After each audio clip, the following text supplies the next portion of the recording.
महाराष्ट्राच्या विधानसभेमध्ये पडळकर, जितेंद्र आव्हाड आमदार लोक आहेत, आमदार आणि ह्यांचे कार्यकर्ते हाणामाऱ्या करतात। आणि या आमदारांना आमच्या शेतकरी बापांनी निवडून का दिलंय? आमचे प्रश्न सोडवा ना।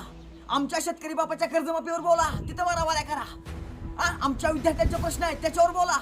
आमच्या शेतकरी बापावर कोण बोलत नाही, विद्यार्थ्यांच्या प्रश्नावर कोण बोलत नाही। मग निवडून देता कशाला?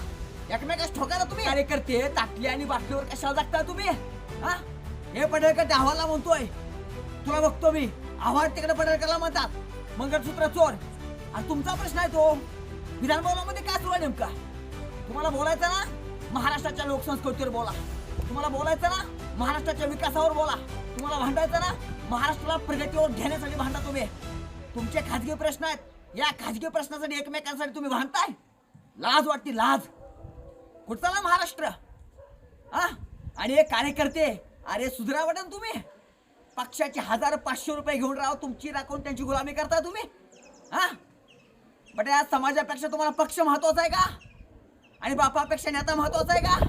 नेत्यासाठी आणि पक्षासाठी जगू नका, महाराष्ट्राच्या विकासासाठी जगा तुम्ही।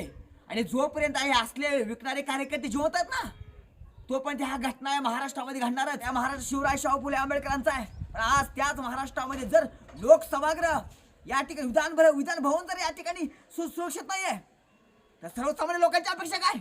कुणाकडे बघायचं? न्याय मागायचं कुणाकडे? महाराष्ट्राच्या विधान भवनामध्ये आज आमदार लोक एकमेकांसोबत भोकाने बसून मारामारी करतायत।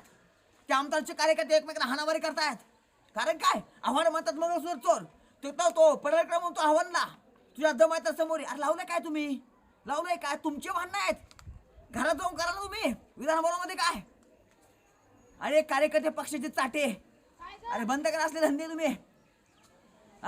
स्वतःच्या हिमतीवर जागा, स्वतःच्या हिमतीवर मोठे व्हा। पक्षाची किती दिवस चाटताय तुम्ही, गुलामी करताय तुम्ही।